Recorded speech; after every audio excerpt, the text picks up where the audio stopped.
Hello and welcome to 6 Parts. Today I'm gonna start a new series, What If Naruto Was a Sigma Male, Part 1. If you enjoy this video, please give it a big thumbs up, and to watch more videos like this, subscribe to my channel and turn that bell notification on so you never miss an upload. Now wasting no more time, let's begin. When the sun came over the horizon, it cast a golden light on the forests. The sounds of fists hitting wood over and over again could be heard all over the clearing that was training ground number 9. The training ground was nothing special. It was just a medium-sized clearing with 2 tree stumps in the middle. It didn't have a backstory that was impressive or even not impressive. Training ground 9 was just another training ground. It was one of many that were spread out around Konohagakure no Sato, a large village. It was small, out of the way, and the average shinobi hardly ever went there. All of that was fine for Naruto Uzumaki, who was 10 years old at the time. The orphan liked it best when she was alone and out of the way. Naruto grew up in the big ninja village as an orphan who was rarely cared for. Because of this, most people didn't like him very much. Like the other orphans in Konoha, he was a reminder that the village wasn't perfect. If you wanted to look at it that way, he was a stain. The most powerful hidden village on the continent had a perfect reputation except for the fact that he lived there. The boy's head was topped with a tuft of shiny golden blonde hair, and his face was adorned with 2 sharp blue eyes. He was wearing a black shirt with short sleeves and a collar that went up to his chin. His legs were covered by beige shinobi pants that were taped at the ankles and led to standard black shinobi sandals. The white bandages were on the hands that hit an innocent training log. People would wonder why a 10-year-old boy would work out at the crack of dawn. The answer was that this day was important for Naruto because it was the day he graduated from the Ninja Academy in Konoha. Again, Naruto had gone to the Ninja Academy in Konoha 4 years before, when he was only 6 years old. He went there with nothing but the clothes on his back and the name his mother, Uzumaki Kushina, had given him. From there, Naruto took steps toward his dream, which he had had for as long as he could remember, to become a respected Konoha Jonin and raise a respectable family with his name. To let people know again about the Uzumaki. Naruto was one of many orphans in Konohagakure, so the thought of having a family had been in his head for a long time. He only knew that his mother's name was Uzumaki Kushina and that she had been one of the many ninjas killed in the Kyuubi attack a year after he was born. His father was unknown, and it seemed likely that he would stay unknown.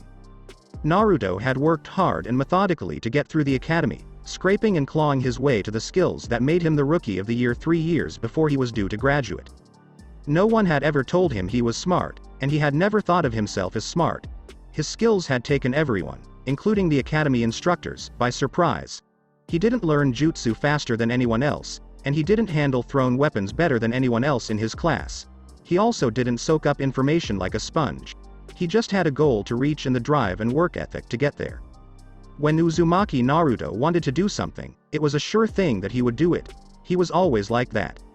He wasn't the heir to a long-lost bloodline or the son of a famous shinobi or kunoichi. His mother was a chunin from another country who had been given refuge. He worked a lot more than his peers did, so he was at the top of his class when he graduated. There's nothing more or less. That had happened a year before. A year ago, he was at the top of his own world and moving quickly toward his dream. He knew it would take a lot more work and effort, but he was always willing to put in the work. Shortly after he met his Jonin sensei, Hitaki Kakashi, he lost all of his happiness and sense of accomplishment. The A-rank shinobi prodigy, who was 23 years old at the time, had brought the 9-year-old back down to earth and crushed his dreams. Even with how hard Naruto worked and how determined he was, he couldn't pass the bell test. Naruto had failed the test badly because he was tired, hungry, and held back by teammates whose skills added up to less than his own. He didn't realize the importance of working together until the very end, when it was too late. There was no other chance to do well. The 3 would-be genins were sent back to the academy in pain.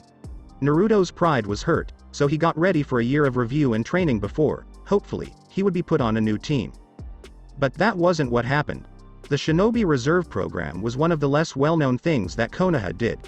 The program took the graduates of the regular academy who had failed and put them through a rigorous, fast-paced training program that was meant to turn out shinobi and kunoichi at the chunin level. It was started by the Naidem Hokage when it was found that less than half of all graduates from the academy were actually passed by their Jonin instructors because they had done something wrong. Even for the biggest ninja villages, a system that produced fewer than 15 new shinobi per year was not practical. Naruto had taken to the accelerated training with the same dogged determination that had helped him learn his skills. When he wasn't in class going over things he already knew, he was drilling in his clearing. The blonde had joined the program even though he knew his dream of becoming a Jonin was almost over. Graduates of the reserved program could never become Jonin because that title was almost always only given to students of the elite program, unless they became captains of an Anbu squad or got a field promotion from the Hokage. Both were long distances by any measure. As a result, many of Konoha's Chunin ended up being just as strong as many of the Jonin. The fact that they couldn't reach the rank the normal way didn't stop them from trying. Over and above that, many graduates joined the Anbu Black Ops to serve their village as one of the elite masked people. The boy was very sad when he realized his dream was so far away, but only for about 5 minutes. After that, he threw himself back into his training with almost inhuman fervor. He knew what he wanted and would do whatever it took to get there. The next year of his life was spent training in some way every single day. From the time the sun came up until 9 in the morning, he would work out his body and practice his taijutsu katas. At 9 in the morning, he would have a breakfast of cold cereal and a protein shake before heading to class. The class went until 1:30 in the afternoon. It was some of Naruto's most boring time as a kid. He would train with weapons from then until 4. During that 2.5-hour period, drills were done on everything from shuriken to senbon to how to use ninja wire in real life. He would stop for an hour to eat a simple lunch, then go back to practicing chakra control and simple hand seals. The simple, often overlooked parts of a shinobi's life were worked on and practiced until they were almost perfect. He worked hard and always tried to do things right. And he wouldn't let something so simple bring him down. In the end, it was the small things that killed. After he practiced controlling his chakra, Naruto would train and try to master whatever jutsu he was working on at the time. He was a master because he knew the ins and outs of the technique, not because he could just do it once and stop. He was very interested in being able to change ninjutsu even more, and because he was a perfectionist, he would never leave a technique without figuring out how it worked. Because of this, he didn't know as much ninjutsu as he would have liked, but he could say with certainty that he had mastered the few he knew. At that point, the day was almost over, so Naruto went back to his small apartment with 1 bedroom and 1 bathroom. He would eat his dinner, then meditate and learn more about genjutsu. Genjutsu couldn't be done by yourself, so Naruto spent his evenings learning about the art of making illusions. He trained in every part of being a shinobi so that he could become what he thought was the best kind of shinobi, the perfect all-arounder. He called this kind of person the glorified generalizer. That led him to where he is now, pounding his fists into a log at dawn on the day he graduated from Konoha's reserve program. The test was set to start at 9 in the morning. At 8:45, all of the people who wanted to graduate were supposed to meet at the entrance to Training Ground 44, which many people call the Forest of Death. Naruto did some scouting and research as soon as the teacher told the students who were going to graduate where the test would be given. Training Ground 44 was already a trap, so it was used for the survival part of the Chunin selection exams whenever they were in Konoha. The results of the research were definitely not appealing. Any goal that could be found in the Forest of Death meant that the final test would be a test of how well you could stay alive. Naruto didn't fail survival tests because he was bad at them. He wasn't bad at anything in particular. He just didn't like them. And they always tested his stamina, which he didn't have enough of at age 10 to be happy with. Naruto stopped punching the log when he felt his fist hit it for the 2000th time that morning. He carefully took off the bandages that had been on his hands and wrists and put the white cloth in his back pocket, right next to the pouch for his shuriken. As Naruto left the clearing, he started running. He usually would have stayed and finished his taijutsu training, but he didn't want to overwork his body before his survival exam. That, and he needed time to let his breakfast digest. A ninja couldn't do his job well if he was hungry, could he? As the Forest of Death loomed menacingly behind the group of shinobi, the wind blew through their hair and clothes. As Naruto walked through the gate to Training Ground 44, he looked at his watch and saw that it was exactly 8:45. A ninja never arrives late or too early. Naruto repeated in his head that a ninja always shows up right on time. As soon as Naruto set foot on Training Ground 44, he began to make plans. His eyes, which were the color of the sky, scanned the crowd of would-be shinobi, not stopping on anyone in particular but judging everyone. This was a survival exercise, which meant that everyone could be a threat. The ones that were huddled together and twitching nervously wouldn't be much of a threat unless they all attacked him at once. They didn't believe in their skills, and even a small lack of confidence could be used against them. The same was true for people who stood alone most of the time and looked proud, but for a different reason. A shinobi should have a confident walk and an air of self-assurance. This showed confidence and could set the tone of a fight. But it was awful how many of the reserve students acted like they were better than everyone else. They made him think of the one student he had passed over at the regular academy, someone named Hyuga Nezi or something like that. Naruto thought it was funny that they acted like they owned the whole world. The thought made him feel sad because he had been pretty much the same way a year before he met Hitaki Kakashi. Even though he didn't like the Jonin, he had to thank him in his mind for making him realize that he wasn't as good as he thought. Everyone has to face the truth at some point, and he knew he would be glad he did it sooner rather than later. As Naruto moved to stand with the other hopefuls, one of the judges spoke up, which broke his train of thought. "Listen up. You little twerps," said a proctor with silver hair. "My name is Toji Mizuki, and I'll be the proctor for this test." The man's scowl was meant to make him look scary. Naruto thought it was funny because the man wasn't intimidating at all. "As a chunin in Konoha, you should take on most of the B-rank missions that come through the mission office," the man with silver hair named Mizuki said. A B-rank mission can be anything from guard duty to a search and destroy mission that may be important for the safety of a village. Naruto got tired of listening to the man talk. It didn't tell him anything he didn't already know, and all he wanted to do was finish this test. He was looking forward to a bowl of Ichiraku ramen as a treat for himself afterward. Ramen was the best thing in the world. "Your mission today is to get a scroll from the central tower in the middle of the forest. Your goal is at the top of the tower, and there are only 25 scrolls in total. Since there are 51 of you here today, that means that about half of you will pass," Mizuki said. The sound of hopefuls tittering with nerves came next. Naruto's eyebrows went up in a question. Overall, the test seemed easy, and the only way he could see it getting harder would be if there was a time limit. The man seemed to know what Naruto was thinking. "You have 1 day and only 1 day, the Chunin told him. People were shocked and very angry. Even Naruto was worried about how short the time was. You fail if you don't find a scroll or if you're stopped in some other way. Killing is never allowed. The last thing he said got everyone to be quiet pretty quickly. Even in the most barbaric villages, it was frowned upon to kill a friend, and the idea that someone might kill one of them to pass made them feel uneasy. All examinees must come to a gate in groups of 3, no more, no less. I trust you can divide yourselves evenly, Mizuki said, making a rather bad attempt to sneer. As the other Chunin candidates rushed to the gate they wanted, Naruto walked calmly to the first gate, where Mizuki had been standing. He didn't have to wait long before 2 others followed his lead. A boy who looked very nervous and a girl who seemed too sure of herself. The girl sneered at the younger and shorter Naruto as she flipped her long red hair over her left shoulder. Naruto, on the other hand, did nothing but smile when the girl opened her mouth. The unnamed girl said with a sneer, "Given how short you were, you must be that little phenomenon that everyone was talking about earlier." "What's wrong with that?" The blonde had a snide thought. Naruto didn't lose his smile for a second as he replied, "That's me, I guess. But you seem to have me at a disadvantage, stranger. Isn't it polite to say your name before you start talking?" When Naruto said that, the sneer just got worse. The young boy wanted to get better at sneering like that, so he decided to find a teacher. "Che. All you need to know, Runt, is that once we get into that forest, I'll show you what a real ninja is," Naruto said. The girl turned her back on him before he could answer. "Really?" Naruto said with doubt. His smile turned into a mean grin. "Tell me, stranger, I didn't know that real ninja wore white. If I'm wrong, correct me." The girl just beat Naruto with a look that could freeze the tropical waters of Sea Country, while the other boy laughed quietly to himself. Naruto used the silence that followed to look over his friends again. The girl was, in fact, wearing white. It was part of a dress that fit her well and let her move around as much as possible. Intertwined with red, the white dress was pretty and even useful.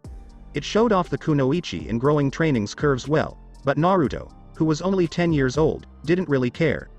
Even so, the fact that the colors would stand out like a sore thumb in the forest of death made the dress less useful than it could have been. Naruto turned his blue eyes to the boy who was now casually leaning against the wire fence. He saw that the boy, who had been nervous before, was now very calm. Given the situation, the boy's forest green shirt and black pants gave him a practical look. The slightly swollen weapons pouches he carried and the black bandana he wore to cover his hair added to the look. At least he looks smart, thought Naruto. He didn't know anything about the boy, but for all he knew, he could be as bad as the last person who was put on his team the year before. Naruto didn't like him because he was an incompetent idiot. Naruto asked the boy, "How about you then? What are you called?" "Kishimoto Akira at your service," the boy said, acting haughty and bowing in a way that was funny even though the situation was serious. Naruto smiled back because he liked people who were nice. "Jonin to be Uzumaki Naruto is at your service."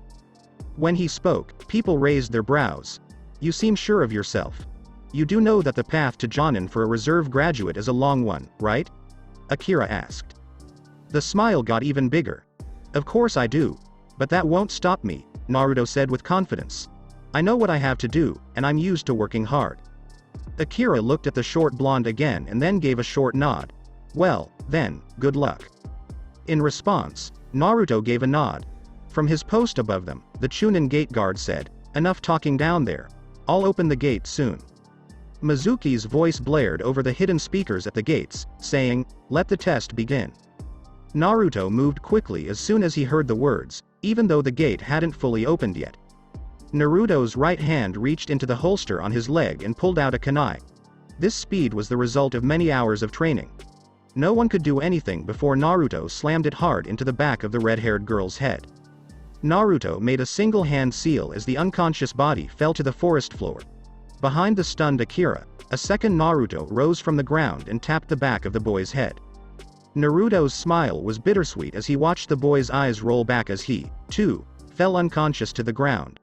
"Too bad," Naruto said to no one in particular. He thought he was talking to the Chunin guard, whose mouth was now wide open. But that was how things worked in the world of ninjas. The strong did well, while the weak and hesitant failed and were looked down on by the strong, who waited for them to become strong and planned for that day. Many others were killed before they could reach their full potential. Akira was one of the best examples. At least the boy had a chance to get out of the genjutsu that Naruto used to make him fall asleep. He might do well if he stole a scroll from a want-tobi who wasn't paying attention. But the girl wasn't as lucky. Naruto looked down on the redhead with a sneer.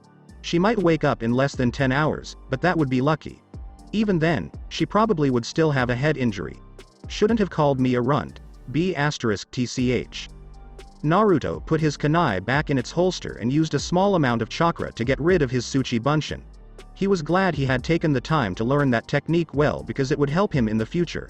In a tough situation, being able to make a solid clone with only one seal would be very helpful.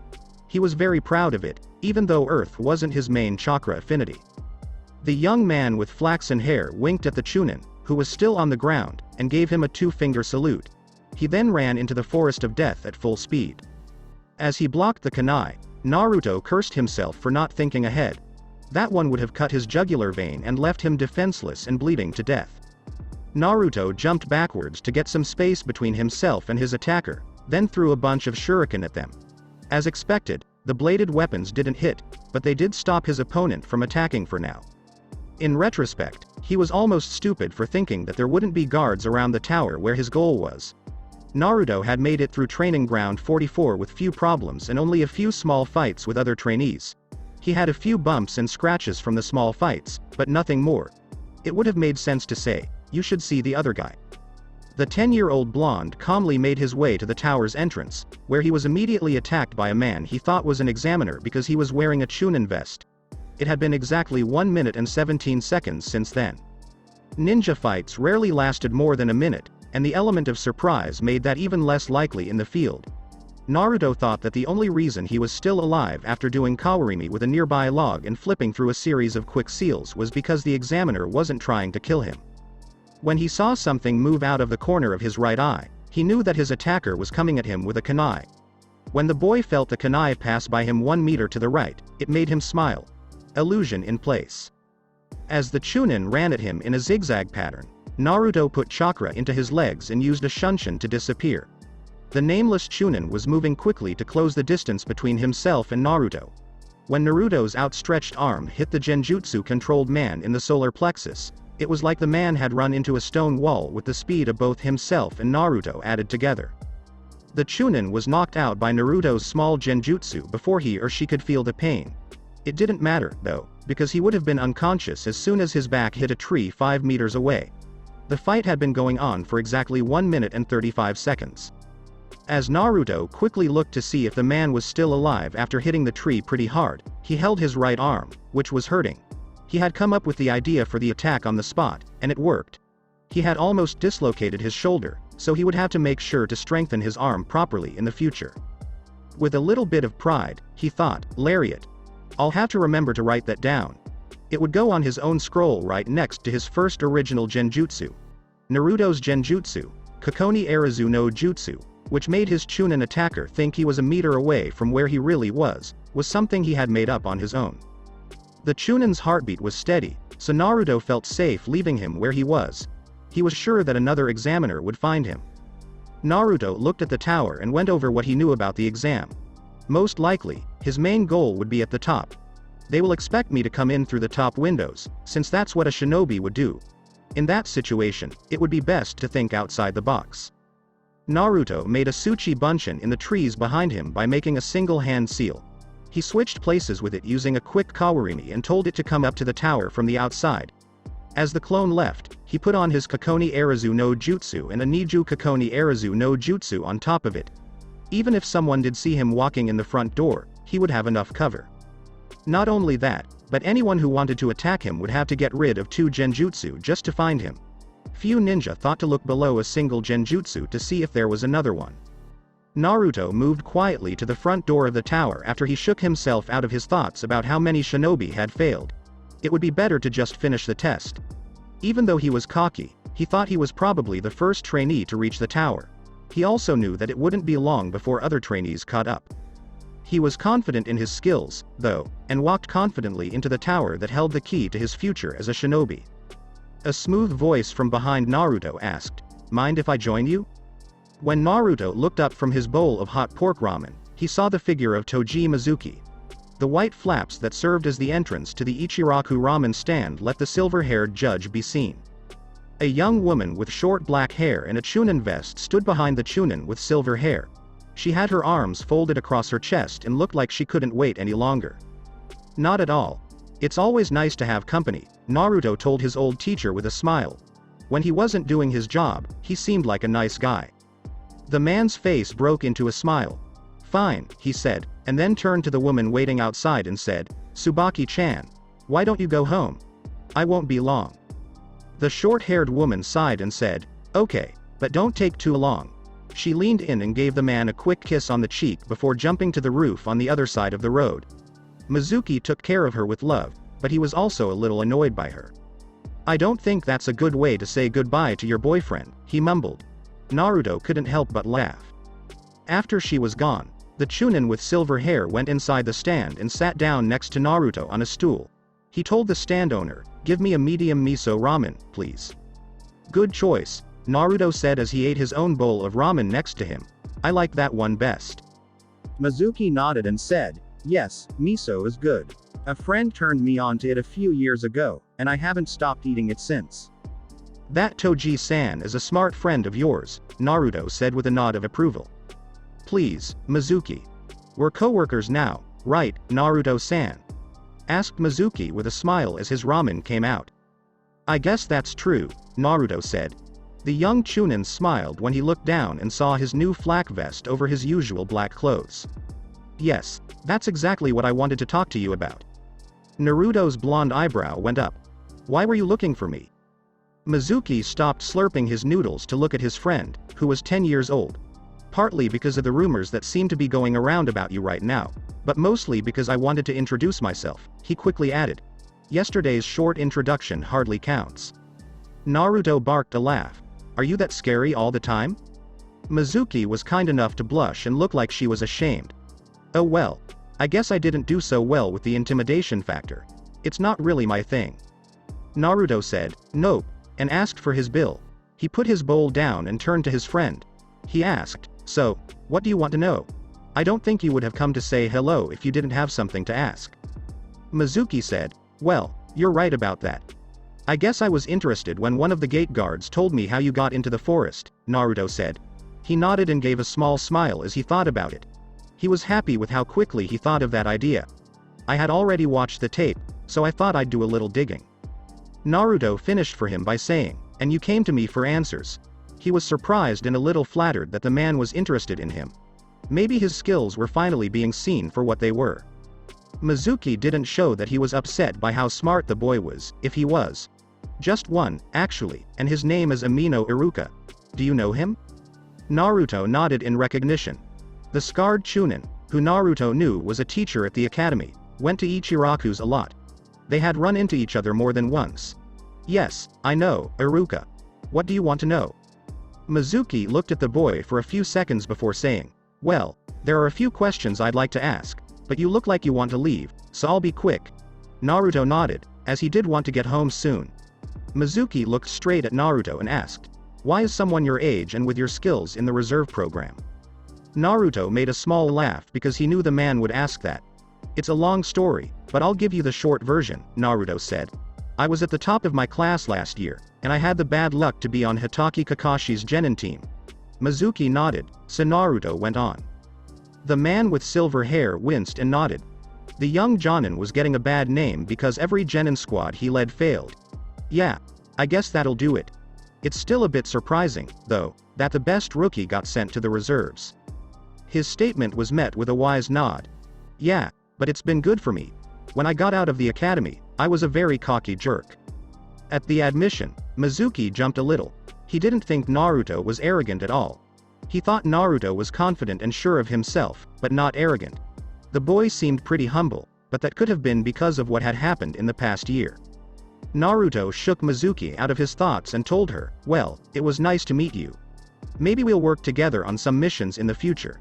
The blonde 10-year-old liked the idea. Mizuki seemed like someone he could trust. "Probably not," Mizuki said with a small wince. "I'm starting a stint at the academy in a week. I'll be in Iruka's class." The old assistant was promoted to Tokubetsu Jonin. Naruto winced in sympathy and said, "Ouch. That class has Sarutobi in it." He noticed that Mizuki's eyes got darker when he said the name of the village's resident prankster, but not for the reason he thought. "Yeah," Mizuki said with a grim face. "I guess you don't like the boy's art?" Naruto laughed at them. "No way. That kid is a fool and an insult. His grandfather is the shinobi no kami, and that elite teacher Ebisu is teaching him, but he spends his time playing jokes on the villagers. It's no wonder that half the villagers seem to hate him." Mizuki just nodded. He didn't know what to say about the boy without breaking the law of the Sandane. Even though Naruto was smarter and more mature than Konohamaru, he was still only a year older than him. "Well, if we're not going on missions together, I hope to see you around," Naruto said with a smile as he held out his hand. "Yes, indeed. Have a good night, Naruto-san," said Mizuki as she firmly grabbed the hand. "And you." On top of the Hokage monument in the evening, the wind was a quiet whisper. As Naruto stood on the head of the Yandaime, he could feel it gently play with his hair. He would often come up here to watch the sunset. The view from the monument was amazing because it faced northwest. It was a place where he could think after a busy day. It had been a great day. He had become Chunin, which he had never really doubted he would do. Naruto knew it was going to happen. In the same way, he knew that one day he would become a Jonin. In the same way, he knew he would make the Uzumaki name known again in all of the elemental nations. "Mother, would you be proud of me?" He was confused as he looked to the east, toward the sea in the area that used to be called Whirlpool Country. Whirlpool Country was destroyed at the end of the Second Secret Shinobi War. It was once home to the respected Uzumaki clan. Some of the last people killed in the war used to live there. People didn't know much about the country, except that the Uzumaki clan had once lived there. A clan that was nearly wiped out on the same day that Whirlpool disappeared from the world. There were only 2 people left. His mother, Uzumaki Kushina, was the only person who made it to Fire Country in Konoha. She had been 7 at the time. From there, she became a shinobi. Due to the start of the Third Secret War, Kushina's life was full of missions and trouble. She became a Chunin at the young age of 12, during a short break between wars. She'd never gotten any farther. She probably met Naruto's father along the way, and the two of them had Naruto when Kushina was 21. Naruto didn't know who his father was and didn't want to know. When his mother needed him the most, the man left her and left Kushina to take care of herself. Only because his mother had saved money from her work as a ninja had she and Naruto been able to make it for a year. Kushina was one of the many shinobi in Kunoichi who died in the Kyuubi attack, so no one knew what happened to her after that. Naruto's only memory of his mother was of her giving him a kiss when he went to bed one night. Naruto thought it was the night of the Kyuubi attack because the windows were giving off a red glow during the memory, when he had last seen her. Since he was old enough to understand what his mother had done for him, he had trained hard and done a lot of research. He learned about his past and his ancestors and trained to become the best shinobi he could be and to bring the Uzumaki name back to prominence. He didn't see it as a dream, but as something that would happen. He would get the name Uzumaki out there again, one way or another. Hot damn. As more shuriken were thrown at him, Naruto screamed in his head. When the 11-year-old Chunin did a backflip toward a nearby tree, he had to do kawarimi with a nearby log to avoid getting stuck and dying. As Naruto made it to safety, 4 kunai got stuck in the wood. After his last-minute replacement, Naruto quickly got back on his feet and changed into a shunshin that made no noise or smoke. He came back and attacked his attacker with a series of skilled taijutsu strikes that were all aimed at nerve clusters to cause pain and numb the extremities. Unfortunately for the young blonde, his attacker was just as skilled as he was, and all of the blows that would have hurt him were blocked. Naruto moved quickly to get the upper hand in the close-range fight. As he did so, he felt the cold metal of a kunai slip into his hand. The attacker moved quickly to get away from Naruto after dodging a sweeping cut to the throat with almost no effort. A Suijinheki quickly appeared out of nowhere to stop Naruto's counterattack, Gokakyu no Jutsu, which was an impressive feat since there was no water nearby.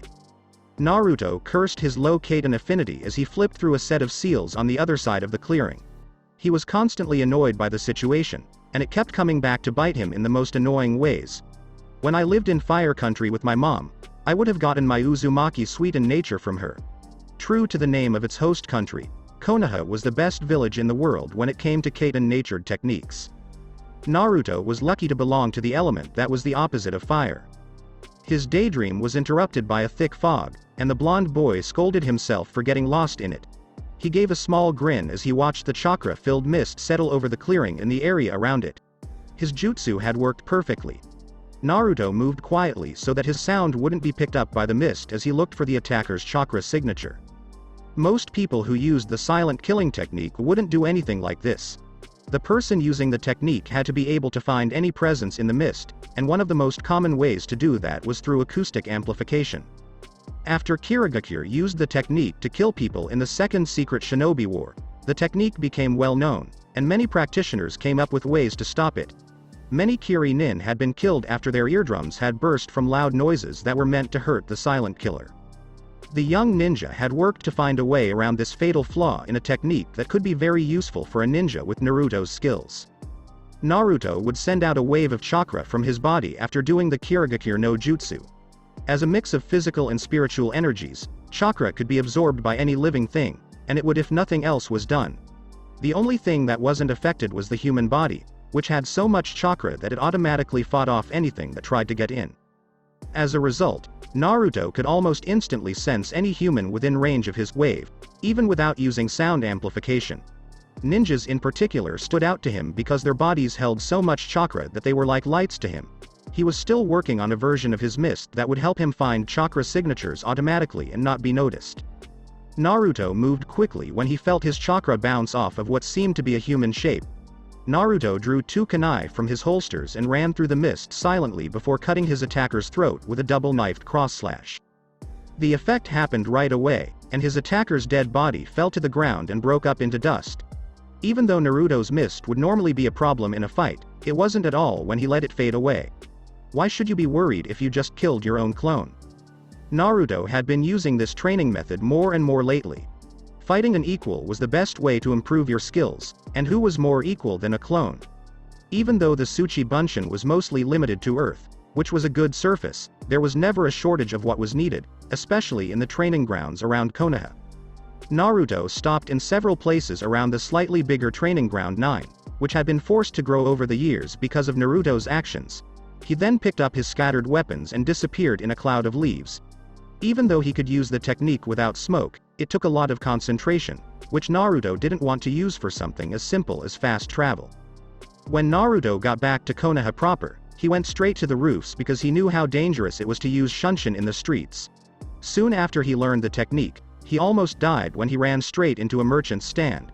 He thought to himself, with a touch of embarrassment still on his cheeks, that they should really write that in the scroll.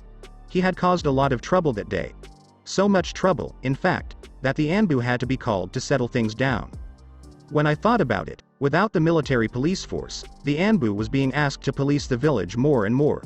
The Uchiha massacre killed the military police force, which was made up of only Uchiha shinobi, as well as all of the Uchiha clan except for one person. Naruto just hoped that Uchiha Sasuke would be helpful to the village, like he was. Konoha was always looking for new blood and talent, and Mizuki, who was one of Uchiha Sasuke's academy instructors, said that the boy was promising. But maybe not so special, Naruto thought. The boy was 1 year younger than Naruto and was still in training at the Konoha Ninja Academy. At that age, Naruto had already finished school. Naruto had been in the Konoha Ninja Corps for more than a year, which gave him time to realize how special he was, at least for his age. But different people grew up and got stronger at different times and in different ways. Now, more than ever, it was clear to Naruto that this was true. Since he finished the reserve program, Naruto's once big jumps in strength and skill have become baby steps. It was very frustrating for the Chunin, who is now 11 years old. He had goals he wanted and needed to reach, and he couldn't do that if he was taking baby steps to get better at what he was doing. The boy with wavy hair thought, maybe I'm just getting stronger in different ways. Even though his learning of ninjutsu had slowed down recently, mostly because he didn't have much chakra left, even though he was strong for his age, he was still only 11. There were many different kinds of shinobi skills, and Naruto was nothing if not curious and thirsty for more knowledge that might help him. He was now in Konoha's Grand Archive because he was so interested in learning. 3 stories tall and with its girth taking up an entire street block, the Grand Archive was the second largest building in Konoha proper, a second only to the administrative building which served as the general shinobi headquarters and housed the Hokage. The archive was a perfect circle, and the leaf symbol was engraved in a big way on the side that faced the walls. Naruto smiled and shook his head. Even though he spent a lot of his free time reading the thousands of scrolls it held, he never got tired of looking at the grand building. This was especially true now that he had nothing else to do between the C-rank missions he ran with makeshift squads and training. The 11-year-old Chunin walked quickly toward the tall, always open oak doors and showed his shinobi ID card to the 2 Chunin guards standing outside. The card was very simple, and all shinobi in Konoha were given one. It had his name, birthdate, rank, and shinobi ID number. The second one was the most important because it told him his level of clearance. Even though the Grand Archive didn't have any ninjutsu above the rank of B, it did have a lot of information on other things, from basic shinobi skills to the history of the elemental nations. Naruto's B-ranked Chunin clearance gave him access to almost all of the library, except for the A-ranked sections. Most of the sensitive information about some of Konoha's more secret operations, most of which happened during wartime, was kept in the administration building or at the Anbu headquarters. However, the Grand Archive did have a small number of records that were no longer secret. These records were mostly about the past and could only be seen by people with a rank security clearance, or Jonins. Naruto didn't care much about the archive's information, even though some of it was kind of important. No, he thought as he quickly moved to a part of the archive with detailed scrolls about the human body. My interest is in shinobi skills. For now, at least. The archive held everything he needed to know about being a shinobi, security clearance or no. Because that's what the archive really was. A big library with all of Konoha's shinobi arts knowledge. When Naruto found the part he was looking for, he pulled out a scroll with information and techniques for medium-range hand-to-hand combat. When fighting at medium range, 2 opponents are already close enough to touch. Body weapons include short punches and hits with the elbows, knees, and hands, but bladed weapons are not out of the question. Headbutts are also useful, so don't forget to use them when fighting at medium range. A shinobi uses his side vision to look at his opponent's targets and decide which one to go after. To end the fight as quickly as possible, the shinobi should be aggressive and focus his attacks on the opponent's vital points. A shinobi, on the other hand, must always be careful and aware of his surroundings. Naruto quickly moved down the page and skipped over the introduction, which he had already read, to get to the section about the different kill points in the human body. He already knew that the heart, lungs, liver, jugular vein, subclavicle vein, brain, kidneys, and spine were the 8 most important places. They were simple facts that everyone at the Reserve Academy had to know. While the regular academy taught boys and girls how to become genin, which is the first level of shinobi, the reserves taught genin how to become chunin, which is the next level. To be killers. The difference was pretty big. He was more interested in things that could be used to stop an attacker right away, whether with a weapon or not. It was an important skill that every ambu soldier with a lot of training and a focus on fighting had. Since Naruto wanted to be a squad captain in the elite shinobi corps, even if it was just to get the coveted rank of Jonin one day, he thought it was important to have this skill. When he sent in his application to join the most elite group of shinobi in Fire Country, he wanted to be way ahead of everyone else. His thoughts and hopes for ANBU's future were cut short when he felt a soft hand ruffle his blonde hair a little too gently. "Howdy, Naruto-kun," said a familiar voice in a sing-song tone. "Ah, giraffe, my. Will you?" Even though he didn't like the question, the 11-year-old boy had a smile on his face. "You know, I'm trying to study here." "Ah, but that's no fun, Naruto-kun," the girl, whose name was now revealed to be Mai, said in a sing-song voice as she sat down in a chair next to Naruto. "You never do anything but study, study, study. You need to find time for other things," the girl said in a more serious, solemn tone. Naruto's head stopped shaking for a moment, and he raised his eyes to meet Mai's. As he looked at the older girl, he couldn't help but blush a little. Komi Mai looked like the perfect teenage librarian. She had a full, elegant knot at the top of her head made of her auburn hair, and 2 long pieces fell into her face. The flowy, sunny-colored dress she wore only added to the effect. The dress was well made and fit the teenager's almost perfect body so well that it didn't leave much to the imagination. Naruto would gladly admit that he liked the 16-year-old girl when he had time to think about it. He was an orphan who didn't know where he came from. Most people in the village didn't talk to him or notice his skills. Mai was his first real friend and the first girl to talk to him outside of shinobi training. She was undeniably beautiful, which only helped the situation. "No, Mai, you know that's not all I do," Naruto said with a pouty face that Mai found cute. "I eat, sleep, and train," he said, realizing that he did, in fact, spend most of his time training in some way. Naruto's life was almost always about his work as a shinobi, whether he was in the archive, on a mission, or in the training grounds. Mai's well-groomed eyebrow went up in question, and she sighed softly. Naruto felt bad right away. He didn't like seeing her upset, especially with him. "That's what I mean, Naruto-kun. You need to find time for things other than being a shinobi," she said, raising her hand to stop him from arguing. "I know everything about your dreams, kiddo. You've told me before." She smiled at the young Chunin, and he smiled sheepishly and rubbed the back of his head. He had told Mai his plans for his life more than once, and he was very excited about them. "Being a ninja shouldn't be the only thing you care about, goals or no goals. I was the same way once, you know, before, well, you know." Her smile quickly faded, and she went back to her lecture. Naruto did know, to be sure. Mai had been a very skilled kunoichi until about 2 years ago. She became genin when she was 11 and stayed that way for 3 years. Her mission record was perfect. She had finished 47 D-ranked missions and 24 C-ranked missions. She was on the fast track to being a successful kunoichi, and she would have been if her final Chunin exam hadn't gone wrong.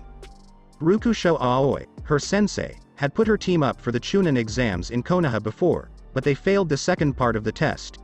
Even though Aoi wasn't known for being wise or smart, he had kept the team back for 2 years of training and missions before sending them to Sanagakure no Sato for another Chunin exam. The team made it all the way to the finals, which was a 3-on-3 battle between teams, where Mai ended up fighting a kunoichi from Kumogakure no Sato. They were the only ones left in their cells because the other 2 had been eliminated. One of the Konoha nin was also dead, so they had to fight to become Chunin. Mai's older opponent was much better than her, and he caught her in a chakra-conductive net that Raiden users like to use. The Kumo Kunoichi didn't give Mai a chance to give up. Instead, she sent her Raiden chakra through the net and burned all of Mai's nerve endings almost beyond repair. One of Suna's doctors, an old woman named Shio, was the only one who could help Mai move again. The doctor was able to make sure that Mai could live a pretty normal life as a civilian, but she could never go back to being a ninja. It was just a sad fact of life for shinobi. Shinobi and kunoichi were both often badly hurt or killed before their time. Mai often tried to get Naruto to think about things other than being a ninja because of this. She thought that at his age, he should be having more fun with his life instead of training to kill people. After all, you never knew when you might die. As Naruto thought about Mai's past, he looked down and made a grimace on his face. He understood why she always told him to study less, which was a good reason. He knew all about the dangers of being a shinobi because his mother had been taken away by the Kyuubi before he could even remember her. This had taught him this lesson at a young age. Because of this, he also knew that he could never and would never stop being a shinobi, not until he was sure he had made her proud or until he was dead. Anyway, she said with a smile Naruto couldn't tell was fake or not. I think that's enough sad stuff for one day, don't you, Naruto-kun? When he nodded and smiled, she asked, so, what's new, kiddo? When the older girl smiled at Naruto, he couldn't help but turn a little red. She is very pretty. She looked at him with a raised eyebrow and a sneaky smile, which made her blush even more.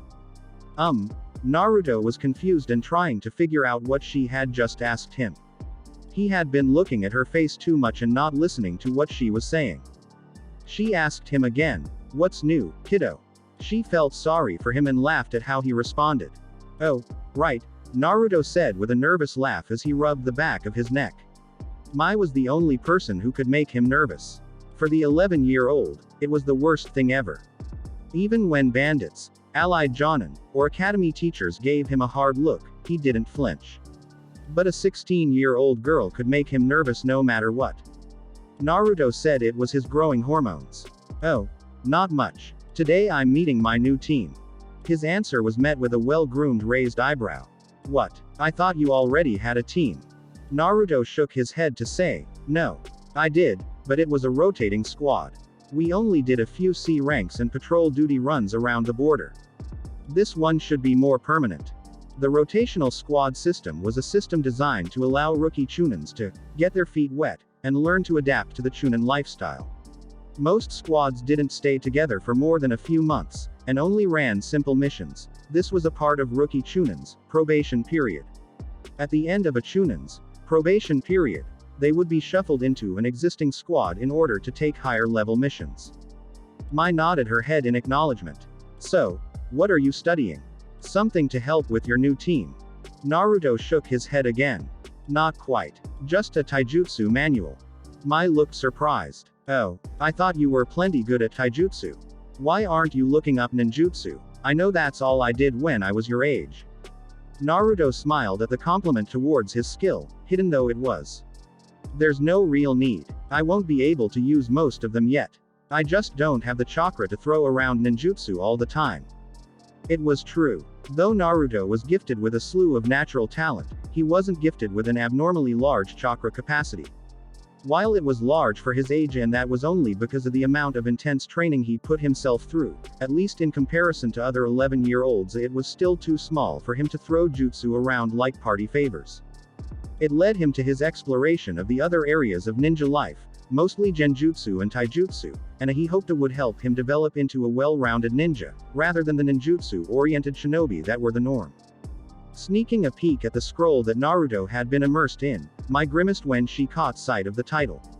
Mid-range combatives. Her grimace was warranted. The scroll was basically a detailed list of the quickest ways to kill someone hand to hand. Naruto's hand found its way to the back of his head yet again.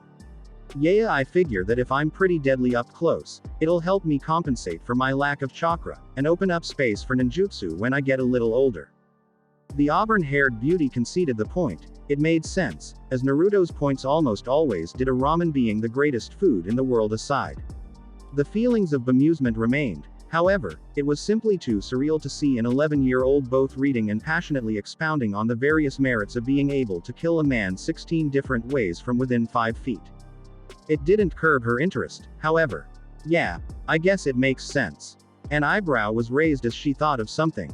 You can't really practice this stuff on your own, can you? It was true. While taijutsu katas could be practiced solo for hours on end, true proficiency couldn't be achieved unless those same katas were drilled through combat, be it sparring or actual life and death struggles. Naruto nodded. Yeah, but I've got a pretty good training partner. That, and I get some free practice when I get to round up bandits on some of my missions. Oh, who do you practice with? Aside from myself, I practice with a guy named Mizuki. Tuji Mizuki. Naruto elaborated when the name had no effect on his friend. He's an instructor at the academy. Mai nodded in acceptance, though not in recognition of the name. Ah, that makes sense. You get to practice with an older, more experienced shinobi, while he gets to keep his skills sharp. Naruto smiled. That about covered it. A mutually beneficial partnership, he proclaimed proudly. Mai blinked twice before bursting into a fit of giggles. When it became abundantly clear that Naruto had no idea why, as evidenced by perplexed look and growing blush, she spoke. Sorry, it's just that me and Gendo had a conversation where that phrase came up. She burst into another round of giggles before finally managing to compose herself. It sounds like an official title for a gay relationship. At the proclamation, Naruto's blush deepened. While young to be familiar with the concept of sexuality, Naruto was both observant and curious. It helped that he spent most of his time around people twice his age. Aha! Naruto searched for a way to restart the conversation, preferably around different topics. You and Gendo-san talk about that stuff often. He winced at his failed attempt. And what stuff could you possibly mean, little man? A voice questioned from behind Mai, as a pair of lean arms wrapped around her neck and torso. Speak of the devil and he shall appear. Gendo-kun. Mai squealed in delight, turning to plant a kiss on her boyfriend's cheek. Naruto grimaced in disgust, whether because he found the action distasteful or because he found Kawasaki Gendo distasteful as a whole was unclear. Kawasaki Gendo was the civilian son of a well-to-do merchant. Not overly wealthy, but well off, Gendo spent his days in relative luxury, going to Konoha's top civilian academic school, learning to run his father's business, and spending time with his girlfriend Mai.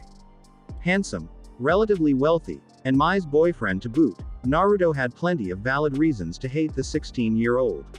He would have loved to as well, were it not for the fact that Gendo was a genuinely likable person, if not the sharpest kunai in the holster.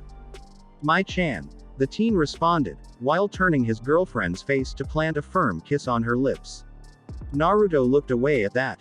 Likeable or not, he took no pleasure in seeing the older boy kissing his crush. Lightly slapping her boyfriend on his shoulder, though not truly protesting his actions, Mai pulled away. Gendo-kun, do you have to do that here? She chided lightly, gesturing to the library itself but meaning the immediate area, in front of Naruto. If Gendo caught her meaning, he didn't show it. Ah, you know you like it, Mai-chan, and did you forget that we had a date planned for? He paused, taking note of the time for dramatic effect. How about now? Mai gasped lightly. Oh, I completely forgot. I'm sorry. Turning to Naruto, she addressed the lightly irritated 11-year-old. I'm sorry, Naruto-kun, but I've gotta run. I'll talk to you later. Naruto forced a smile, none too happy about having his company taken away. Sure thing, Mai, I'll see you later. Mai planted a quick kiss to his forehead, drawing a small blush that Naruto quickly worked to conceal. Bye, Naruto-kun.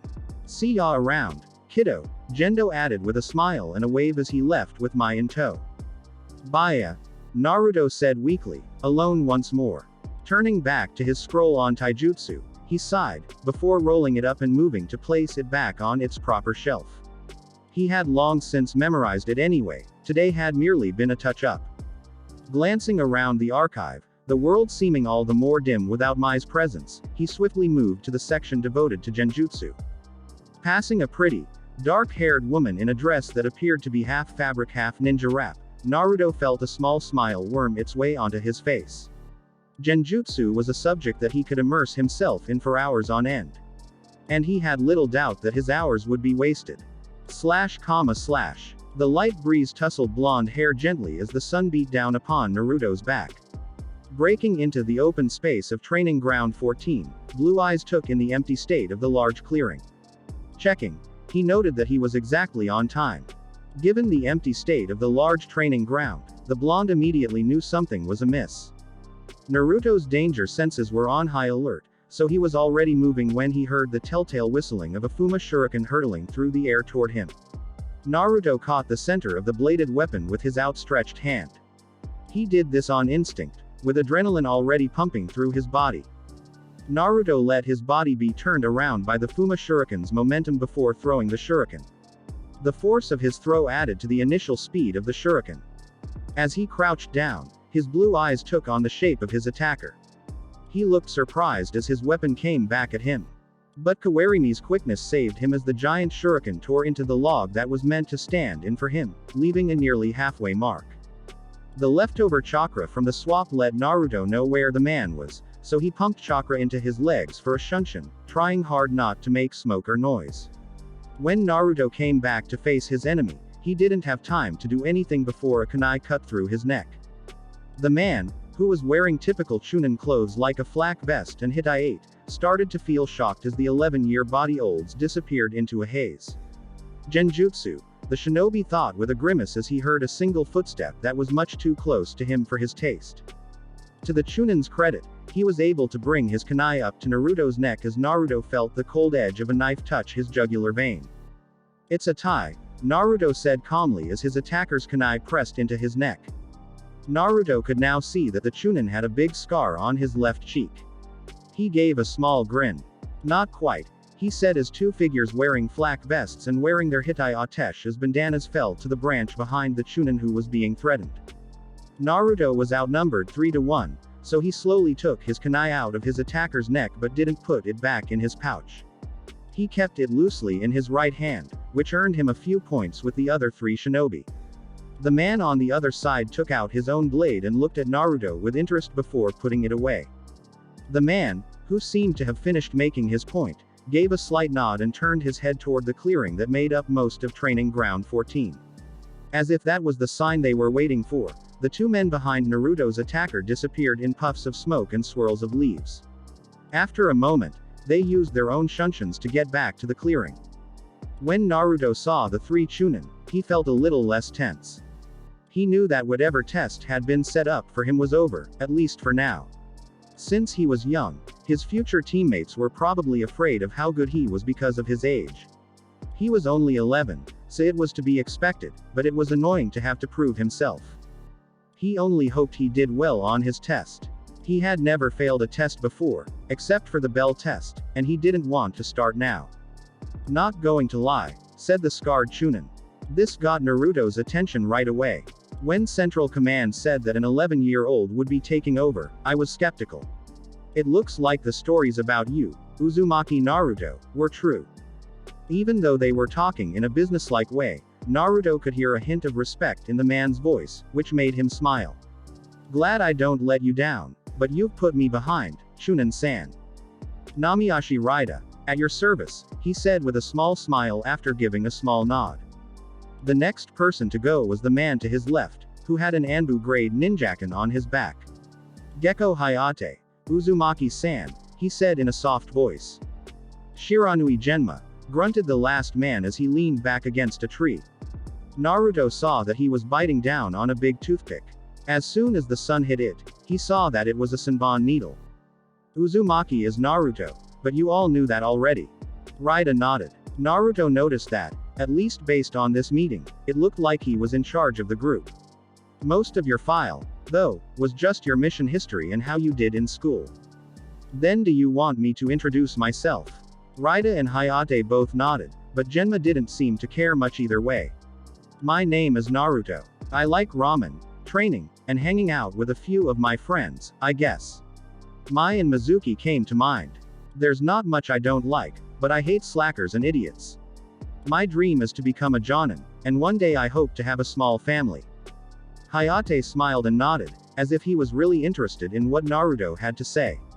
Raida gave Genma a funny look when Naruto said he didn't like lazy bastards. The man who was chewing Senbon was leaning against a tree and trying to fall asleep. Raida said, "Well then," and then clapped loudly to draw attention to himself and wake up Genma. "Welcome to Team Raida. Before we go on missions, we have to go through basic team training."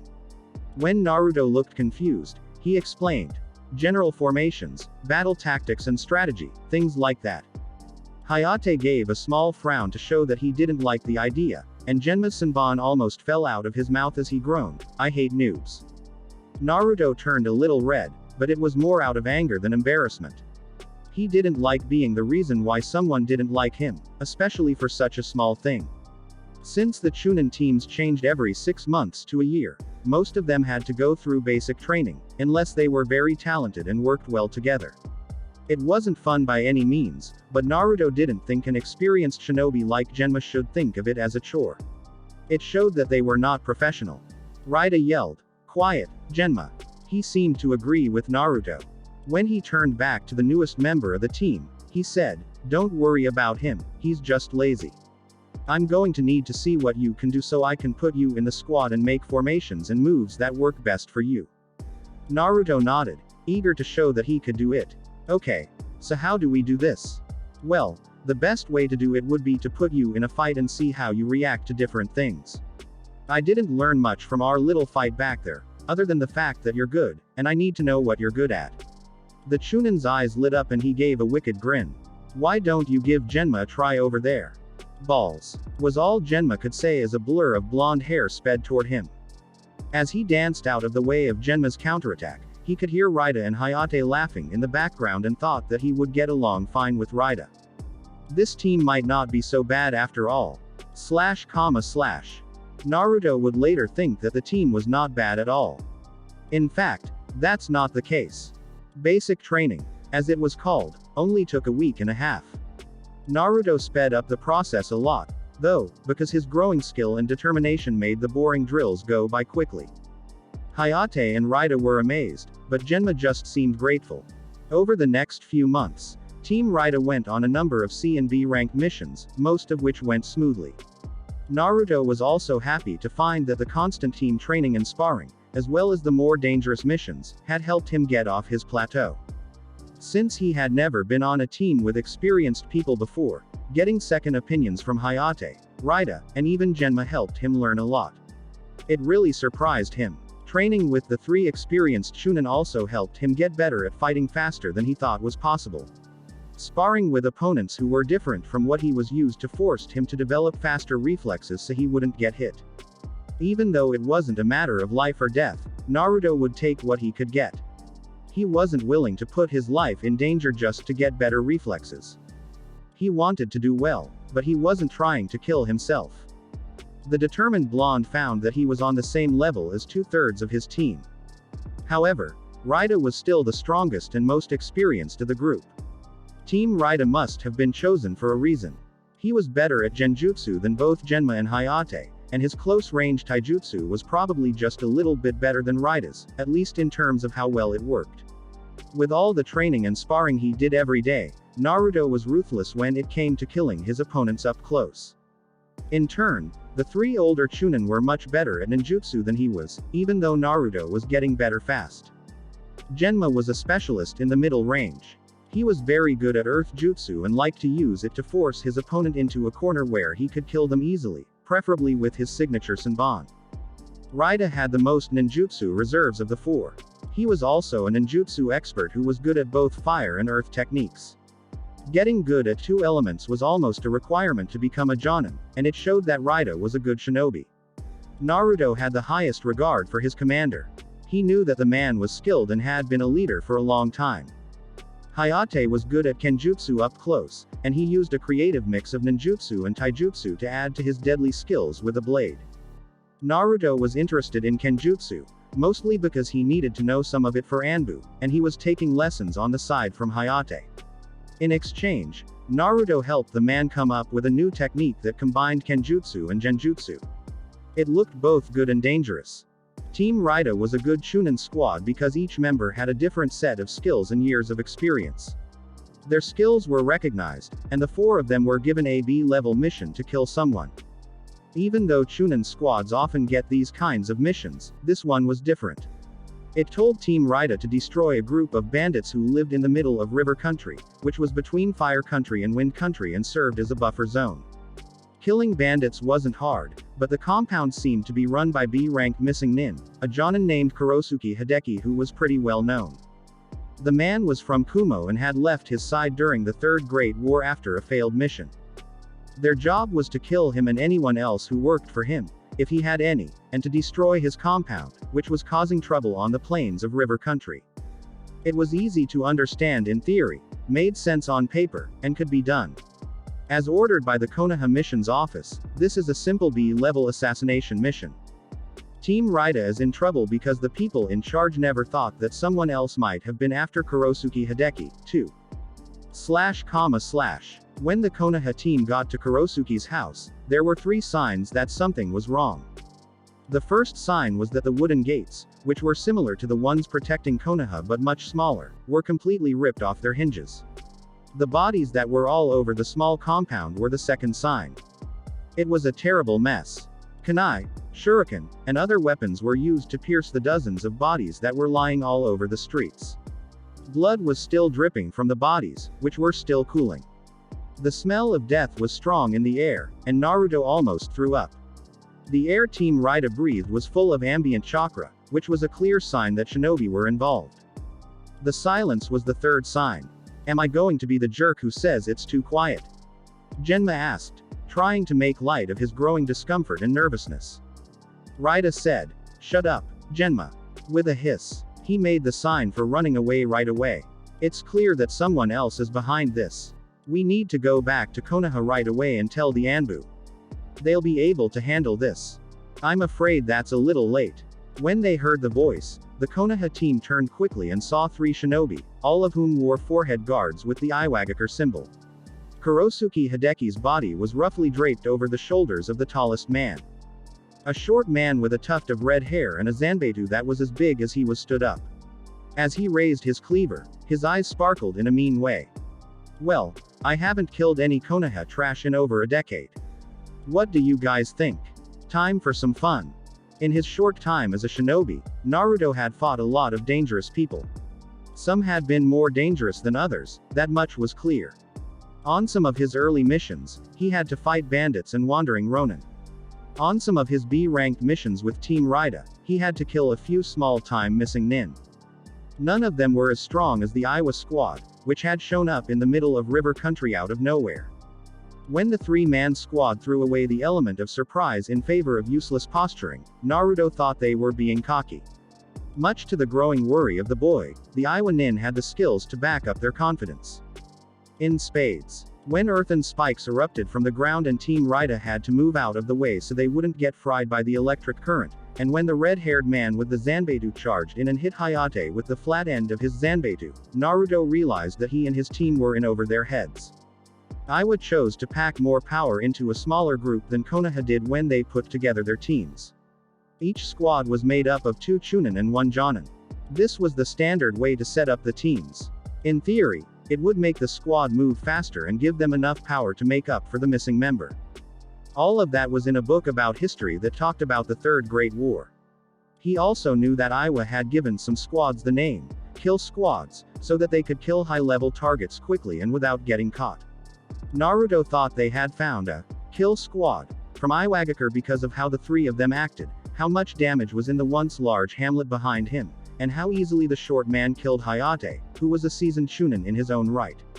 All of this went through Naruto's mind so quickly that it didn't even register in the boy's mind before he pushed it out of his mind as he rushed to stop the red-haired shinobi who was moving to kill Hayate.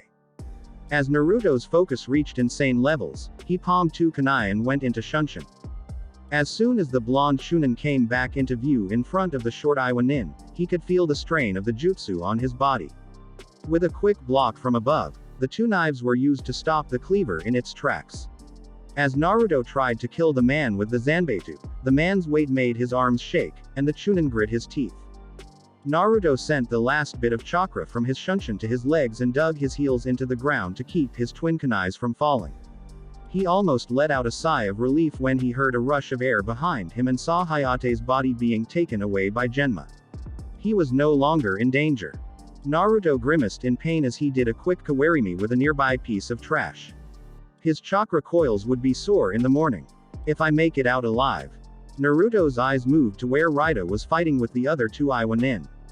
Genma was moving to fight the red-haired jonin, which Naruto thought was him. Naruto did a carefully planned move when he saw the scarred chunin put a little distance between himself and the stone nin. Naruto had trained with Team Raida in a series of simple, basic teamwork moves.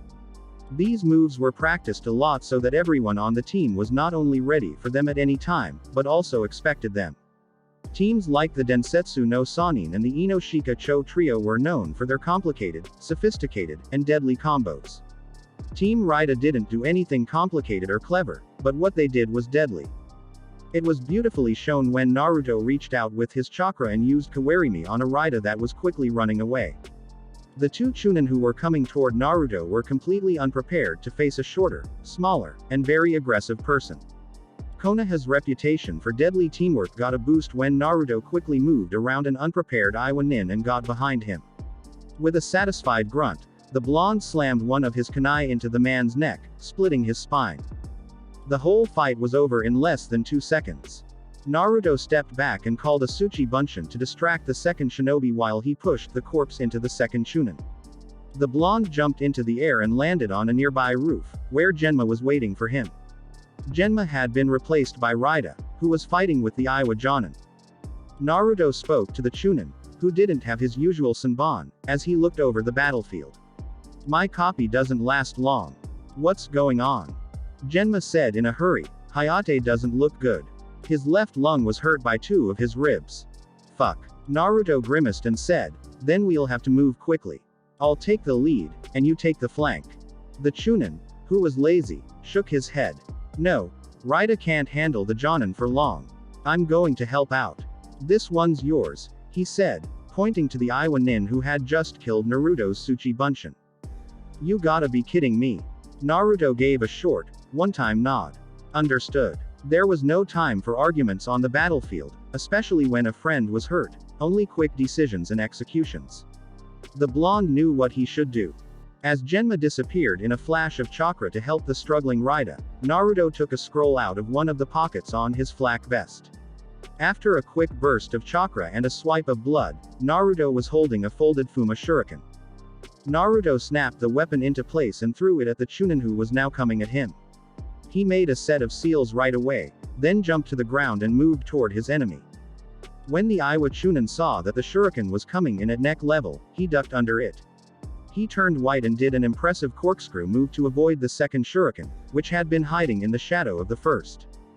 The Iwa Nin saw Naruto charging and quickly reacted by pulling out 3 kunai with explosive tags and throwing them at the charging blonde to buy himself some time. Cursing, Naruto quickly changed his plan by throwing one of his shuriken behind the Iwa Nin. Naruto grimaced in pain as he threw 6 shuriken, 3 in each hand, at the Iwa Chunin. It was hard for Kawarimi to control something that was moving. When the man saw that someone was trying to trick him, he pulled out a kunai and deflected the throwing stars with skill. The man threw his own kunai and then got down on one knee, made hand seals, and slammed his palms down on the ground. "Doden. Doryuso," shouted the man. "Shit." Naruto swore. Because he had dodged the man's kunai, he was in a great spot for the next ninjutsu. As spikes of earth came out of the ground to stab Naruto, he did the only thing he could to avoid a painful death. He leapt. In the world of shinobi, it was almost always a bad idea to jump into the air when you were in a defensive position. The reason was that putting yourself in a position where you couldn't fully control your body movements, like in the air, was just asking to be killed if you were on the defensive against a skilled enemy. The same thing happened here, and his enemy ran after him. Naruto quickly took a kunai out of his rapidly deflating weapon pouch and used it to block the Iwa Nin's attacks as best he could. The blonde grunted in pain as a few bullets hit him in the chest. It was only because he was wearing a flak vest that he didn't get any potentially fatal wounds.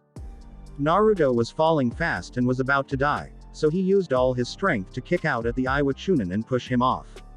The blonde did a series of hand seals as he fell away from the man. As he hit the ground hard, a thick mist covered the area, making it hard for the Iwa Nin to see Naruto. The Iwa Chunin landed in a crouch when he felt his internal chakra move for a split second. He stopped his chakra flow by making the ram seal with his hands. Then he muttered, "Kai," and the mist went away, revealing a charging Naruto with a kunai in his hand. When the knives hit each other, there was a loud clang that shook the area and the two fighters' arms. After taking a short break, the two Chunin fought again, and when their blades hit, sparks flew. The Iwa shinobi stepped back for a moment to let Naruto charge again. Then, he used his longer reach and greater strength to block Naruto's knife, get inside the boy's guard, and stab him through the neck. But his momentary victory didn't last long because the body fell apart and turned into mud. Naruto cursed silently as the man quickly rolled out of the way when he tried to stab him in the back. The Chunin was very quick on his feet. Naruto took a step back to catch his breath and look at his opponent. He was bigger and stronger than the man, and the man had more chakra, too. In a fight to the death, the Iwa Nin would beat him soundly. He took a quick look at himself and saw that he still had more than half of his chakra. A plan began to take shape. This will hurt. After one hand seal, the Iwa Chunin was being chased by a charging Tsuchi Bunshin. Naruto weaved hand seals for one of the few ninjutsu he used often as he watched Forkanai pierce the crumbling clone. Naruto took a deep breath and fired a fast, tightly packed water bullet at the Iwa Nin. The Sweden Teppadama wasn't the fastest ninjutsu, but it was fast enough to make Naruto's opponent move instead of blocking. As Naruto went back into Shunshin, he was able to control his chakra because of the long hours of training he had done. Even though Naruto knew he would hurt, the high-speed technique let him get close to the Iwa Chunin, who was still dodging. Naruto's style of taijutsu was based on grappling, trapping, and lightning-fast blows that were too fast to defend against. To get the upper hand at close range, you had to be fast, and Naruto had speed in spades. Naruto easily blocked the man's last-ditch punch by getting inside his guard, grabbing the offending limb, and twisting it painfully. Naruto made the most of his advantage by bringing his right arm up and using his left to pull the Iwa Nin's arm sharply down. With a satisfying crack, the Chunin's arm broke at the elbow. Before the man could scream in pain, Naruto kicked him in the back of the knee, knocking him off balance, and then grabbed his head and twisted it sharply. The body fell over in a boneless heap, and its neck was broken with a thump. It had been less than 4 minutes since Naruto fought the Iwa shinobi alone. Naruto looked over the battlefield while he was catching his breath. When Naruto heard the sound of metal hitting metal, he turned around and was surprised by how far away he was from his team. He quickly changed his mind. When Naruto got close enough to see the fight, he saw that both Genma and Raida looked hurt, but Genma looked worse. The two Chunin dropped back to stand next to each other and made hand seals at the same time. Naruto stopped when he saw the deadly combination, so he could watch the fireworks. As chakra filled the air, he couldn't stop the feeling of nervousness that grew in the pit of his stomach. This should work. Genma was the first to finish, and then a dragon made of nothing but mud came out of the ground and attacked the Iwa Jonin. In a perfect world, Hayate would have been there to start things off with a mud river, which would have thrown off the target's balance. Genma's mud dragon would have come after, but Raida would have set it on fire with white-hot flames. If the enemy still lived, Naruto would be sent in to finish the job. The idea was great on paper, and it was even better when it was done right. The world wasn't perfect, though, and Hayate was the most important part of the combo. Raida never got to finish the seals for the Kaden Karyudan because he was killed by a powerful bolt of supercharged blue lightning that went through the mud dragon like it was air. Raiden. Jian, said the Jonin with red hair. The man's face looked angry at first, but then it turned into a smile. You kill my teammates, and I'll kill you, trash. Is that a fair deal? The Jonin laughed. He looked like a monster because his face was full of twisted satisfaction. As Naruto watched the lightning tear a hole in Raida's chest, time seemed to move very slowly. The back of the scarred Chunin arched in pain as he let out a silent scream and fell to the ground. Even though the man was dead still, lightning bolts were still going through his body. No one could make it through that. The blonde Chunin figured out two things. Raida, his friend, ally, and leader, was dead, and the Iwa Jonin was to blame. Naruto thought that the man's life was done for. Starting right now, Naruto put his anger and hatred to good use. His anger made him very focused, and he could hear his heart beating like a drum in his ears. The only thing that mattered was that the person who killed Raida was killed. The young Chunin's mind started to come up with a plan. Genma, he growled as the Chunin with the Senbon in his mouth landed next to him. I have an idea, but I need you to take the lead. Give me room. Genma gave the blonde's order one nod, and the thought that he might question it never crossed his mind. If everything went wrong, he would be ready to help Naruto out. Genma charged at the Iwa Jonin, who had stopped to gather himself after his jutsu, and went through a series of seals before spitting multiple Senbon needles at the shinobi with red hair. The short Jonin used the flat end of his Zanbeidu to deflect the incoming projectiles. He then turned and used his momentum to take a deadly swing at Genma's neck. Much to his surprise, the attack didn't hit at all, and he had to let go of his sword to move back as Naruto's kunai, which had been switched out, went for his heart. The man, however, was a Jonin and did a good job. The Iwa Nin quickly pulled out his own kunai and stopped Naruto's second blade from going through his liver. The man got a hold of Naruto's chest when he tried to grab him, and the Jonin used his strength to push Naruto back to make room. Naruto gave in and let his body drift backwards without fighting it. The Iwa Nin stumbled and lost his balance because the lack of resistance came as a surprise. The Jonin's quick reflexes helped him move his head out of the way of Naruto's thrown kunai, but he was shocked when the snarling blonde boy disappeared and was replaced by the kunai he had just thrown. The Jonin tried to act, but he didn't have time because the Kawarimi was a quick replacement. He only felt the cold bite of steel for a second as Naruto drove the last knife into the back of his neck. As he fell with his dead enemy, the blonde roared about his victory and his vengeance. His body hit the ground with a soft thud, and he couldn't stop the tiniest, most satisfied smile that grew on his face when he realized he'd gotten revenge for his friend. The smile stayed with him until darkness took him. Pain hurt Naruto, and he could only blame himself.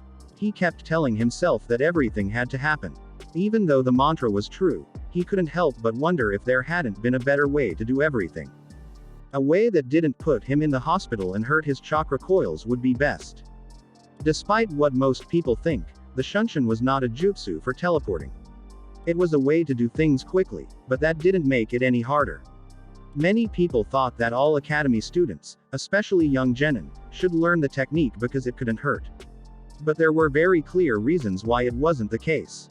The Shunshin was similar to the Kawarimi in that it required C-rank chakra control. If the user didn't have it, the chakra that sped up his movement would explode outward instead of staying under control, making him look like a greasy smear on the ground. The jutsu gave a quick, almost crazy burst of speed over a short distance and for a short amount of time. This was possible because chakra was used to power the legs so they could move at speeds that were almost too fast for the eye to track. Because of this buildup of chakra, the Shunshin was a good jutsu, but it was too dangerous and stupid to use in most fights. The build-up chakra had to go somewhere, and usually it went out of the user's body at the start and end of the run. The release let any skilled shinobi figure out where the user was going and in what direction they were going. The other big problem was that the chakra had to go somewhere, which was usually the shinobi who just did the technique because they were the closest thing that could absorb chakra. This made the chakra that got away hit back into the shinobi's chakra coils, which was not normal and could be painful if it happened too often. When a chakra opens and closes, it puts a lot of stress on the body. As the body was used to having a certain balance of chakra at all times, the heavy concentration of chakra moving in and out of the body could cause serious damage to the leg muscles if used too often or in quick succession. Because of this, using the celestial gates was made illegal because the chakra that was released hurt the user's whole body and did a lot of damage. Because of these restrictions, shinobi like Shunshin no Shisui and the Yellow Flash were seen as masters of the Shunshin, especially the Yondaime. They were able to make a change to the technique and use it to make it work in battle. In a similar way, the Kawarimi used chakra to grab an object and pull it toward the user, while at the same time using magnetic propulsion to move the user to the spot where the object had been. Since most of the chakra could be focused on the other object, this technique required much less chakra control than the Shunshin because the user didn't have to worry about a lot of extra chakra building up, being released, and then crashing back into the user's chakra coils. But there was still some left over, and that chakra had to go somewhere. Because of this, most shinobi substituted with things that were both made of living things and about the same size as them. Most of the user's chakra would be automatically absorbed by the organic matter, and the more matter there was, the less extra chakra would be focused on the user and able to hit them back. When Naruto Kawarimi'd with his thrown kunai, he was replacing himself with a metal object that was much smaller than himself. As things stood, Naruto had felt every bit of chakra hit back into his coils, and he was still feeling it now. Chakra coils had to heal for a while before they could be used again, and Naruto was upset to find that he had to be in the hospital for that to happen. He thought that most hospital food was made from a single gelatinous substance that was just made to look like real food. It was the only thing he could think of to explain why all of the food on his plate tasted the same. And it didn't taste good. At least Mizuki got some ramen into my room. The budget for an academy instructor wasn't very big, which was bad for the sick Chunin. The man didn't have much money to spend on things like ramen because he was living with his girlfriend, which meant he had to pay for 2 sets of rent. At least, that's how the older man with silver hair put it. Naruto didn't think the man's excuse was good enough because he had only given him 1 extra large box. So, that's 1 meal. That would last no more than 25 minutes. He had a few more days left in this hellhole. Naruto didn't think that was a good way to treat a friend who was hurt and in bed. Naruto was thinking about how unfair everything was when he heard that man's voice. The man was facing outwards and looking through the window, which gave Naruto a good view of the Hokage monument. It's still hard to believe, you know. I didn't go on too many missions with the guy, but from what I've heard, he was good, damn good. From his place on the hospital bed, Naruto gave a serious nod. Even though Raida had died, he was still very upset. Yes, I understand what you mean. He was the best of us all. Even the smartest people can get hurt if they aren't careful. Naruto gave a head shake. No, he was careful. He had no warning, no sign that anything was coming, and no time to react. To get out of the way, he would have needed the speed and reflexes of the Yondaime. Naruto looked up at the white ceiling of his room in the Shinobi Medical Center in Konoha, and his eyes began to blur. He was beat, and so were we all. When Mizuki turned around to face the blonde, the clothes she was wearing were rustling. The teacher at the academy had a face that couldn't be read. You did kill him in the end, though. Naruto just shrugged, which showed that he really didn't care that he had killed the man.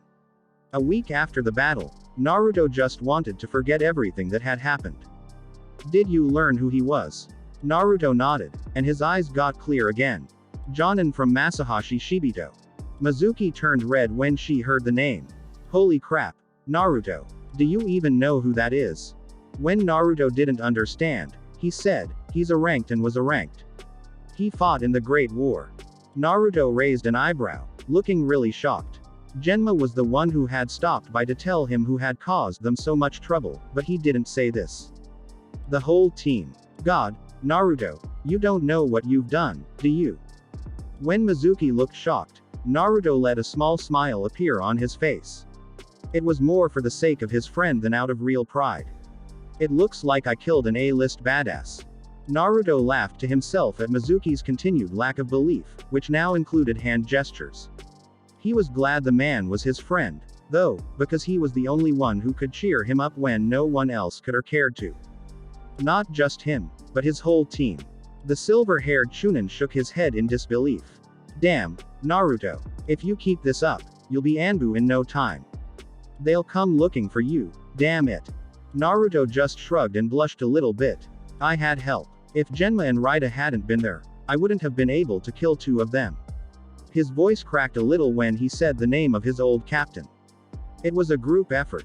I just made the shot that killed them. Mizuki gave a snort. Whatever. You can play it down all you want, but the fact is that you still killed them. You. Not Genma. Not Raida. The Chunin shook his head and sat down in a chair next to Naruto's bed, sipping water. He took another sip of his drink and said, Man, I'd be surprised if Anbu didn't come see you in the next couple of days. They already did. This simple sentence made Mizuki spit out his water in a very satisfying way. Yesterday, a representative came by, Naruto said, in between laughs. Right on time. Oh, really? Mizuki had gotten back what little control he had had to begin with. His face showed no emotion at all. How did he say it? Not much. Just that they were interested, looked at my file, mission records, and other things like that, and thought I had potential, he said. Naruto blew a strand of his long blonde hair out of his eyes. You know what's going on. No, Naruto, I don't know how it is, Mizuki said dryly. Did the guy say anything else? He had a right to be surprised. Anbu was the most secretive group of shinobi in Konoha, and they didn't usually recruit people in the open.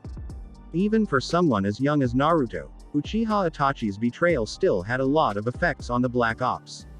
If Naruto did what he said he would do and joined the Anbu, he would be the second youngest to do so in more than a decade. Just that, if I decide to join, it would probably take 6 months to process my application, Naruto said with a straight face. He didn't think anything of buffing his nails on his hospital gown. The blonde almost broke out in a smile when he saw Mizuki's eyes get as big as dinner plates. 6 months. You do realize that cuts a year off the usual processing time, right? Yup. Mizuki shook his head and threw his arms up in the air in anger. Of course you know, you cocky little jerk. You really think you're hot shit, don't you? Naruto smiled in a sneaky way. Lil bit. That's it, I'm out of here.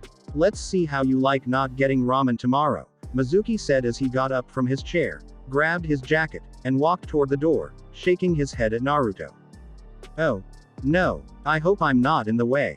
Naruto and Mizuki turned toward the door. As they got closer, they saw the Sandaime Hokage, an old man dressed in the traditional robes and hat of a Hokage. Their eyes widened. Mizuki quickly got himself together and told the shinobi no kami, I'm sorry, Hokage-sama, but I was just leaving. The old man gave the Chunin a grandfatherly smile and said, well, then, my boy, don't let me keep you. As Mizuki ran out of the room, giving Naruto wide-eyed looks the whole time, the old shinobi stepped fully into the room, closely followed by a middle-aged blonde man with a long ponytail and a clean flak vest. I'm sorry, Uzumaki-kun, but we need a few minutes of your time. Naruto sighed deeply and pinched the bridge of his nose to stop the headache that was coming on. He knew he would be debriefed after a mission like his, but he hadn't expected the Hokage and Konoha's first Fireblade to be the ones to do it. The Hokage chose the first Fireblade, who is also known as the High Jonin, so that he could better control all the shinobi. The Hokage couldn't micromanage the whole shinobi force. Yamanaka Inoichi, the Fireblade, was in charge of the Jonin Council and was the third highest ranking ninja. He was the third most powerful person in the village, after the Hokage and the Anbu commander, who was a figure who kept to himself. It was a system put in place by the Nadaime Hokage, Senju Tobarama, so that the village could be run well in times of trouble, like when the current Hokage was too busy or sick to do his job. It also set up the chain of command in case the Hokage died before he could choose a successor. If that happened, the first Fireblade would be in charge of the Konoha military, and the advisory council would be in charge of civilian matters until a new Hokage could be chosen.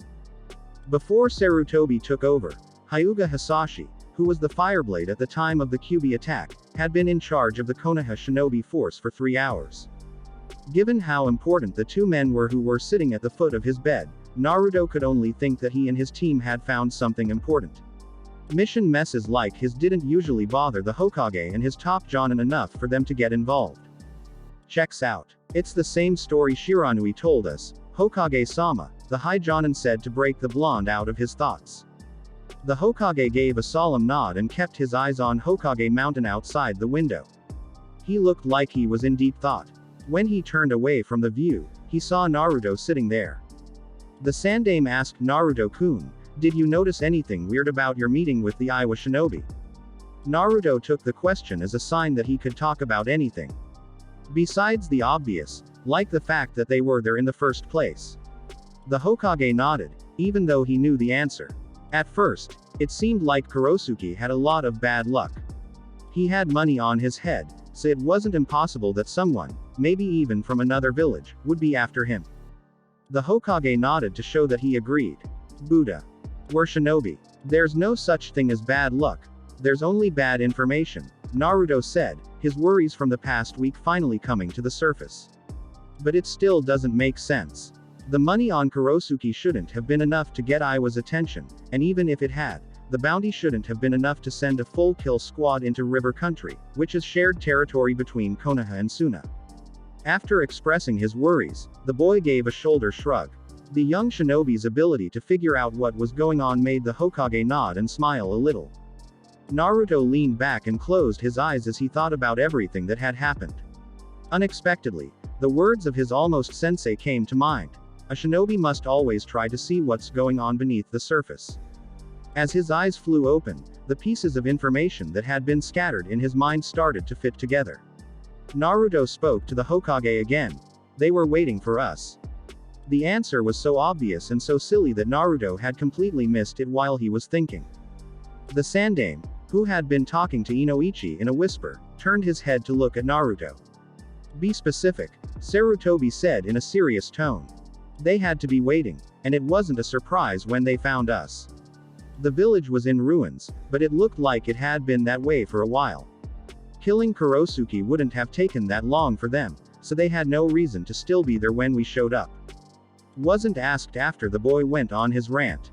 The Hokage nodded and looked at Inoichi, whose face showed a look of surprise.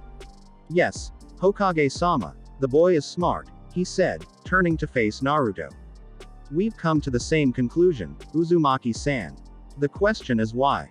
The Hokage asked, why would an Iwa kill squad be in river country, and why would they be waiting to ambush a team of Konoha Chunin? The answers to these questions have some troubling repercussions. When Naruto put two and two together, his blonde eyebrows shot up and his eyes got bigger. You think this was a planned act of war? His voice was clear and alarming, and he was filled with a quiet kind of fear. Instead of answering, the Sandaime turned back to the window and looked at the stone faces of those who had come before him and those who would come after him. Yes, my boy, you must be wondering why both Inoichi-kun and I are here to tell you what happened. Even though the question was a joke, Naruto nodded. It didn't make a lot of sense that so many high-ranking ninja were here to brief him. The information you and your team accidentally helped us find is a bit above your pay grade, but I've heard that might change soon. Sandaime's face was blank, making it hard for Naruto to figure out what he was thinking. Naruto's mind went right to the offer the Anbu representative, whose name he said was Tenzo, had made. What makes him know that? It happened just yesterday. He barely had time to think about it before he mentally smacked himself.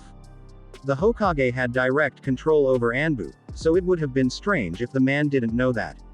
Naruto thought, hell, the Hokage probably agreed that I should be recruited. Why? That was the question.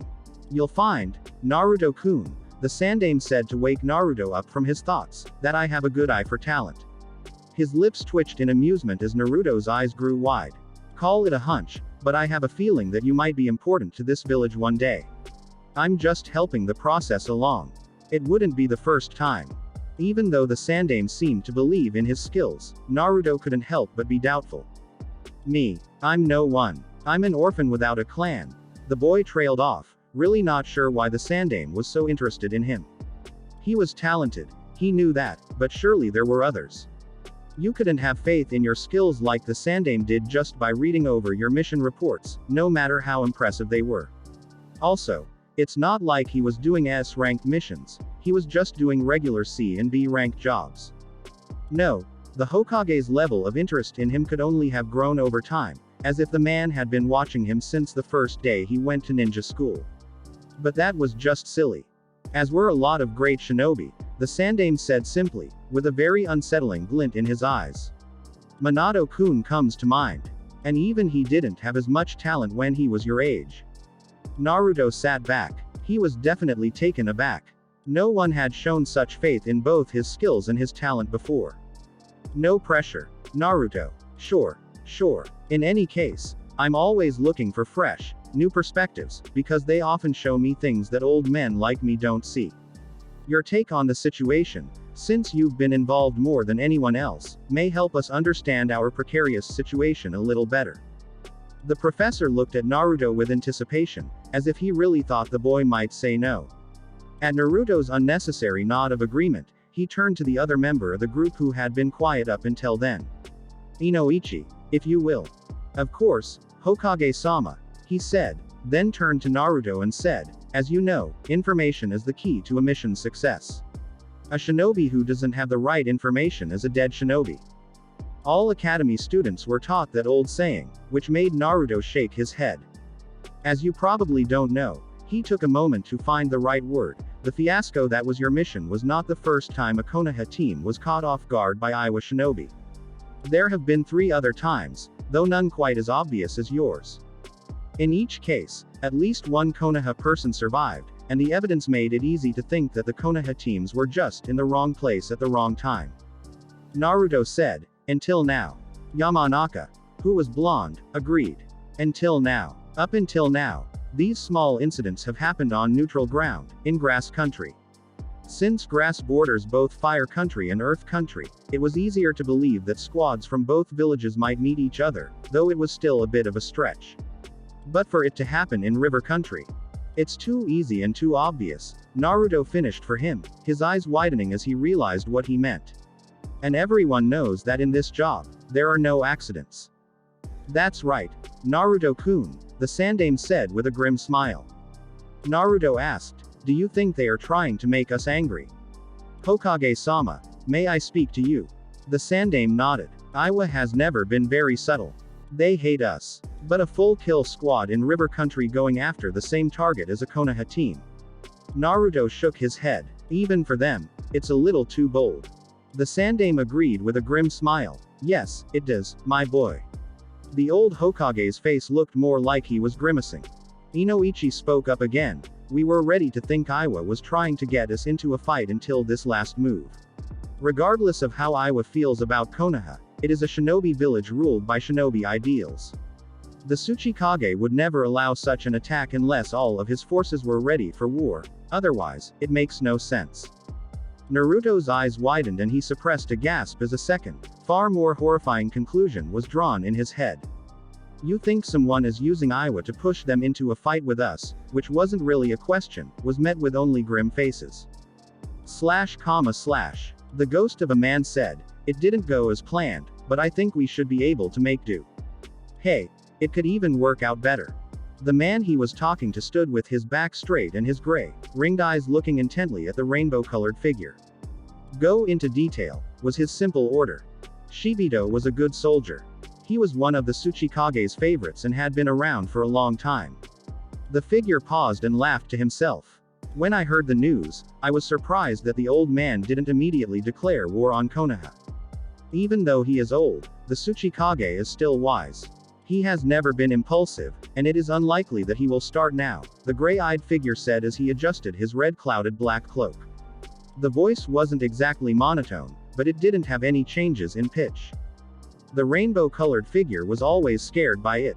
Yeah, well, that should speed things up a bit. The old man is getting agitated, not to mention what the rest of the shinobi think. A full kill team taken down by a few chunin, the whole corps is talking about it.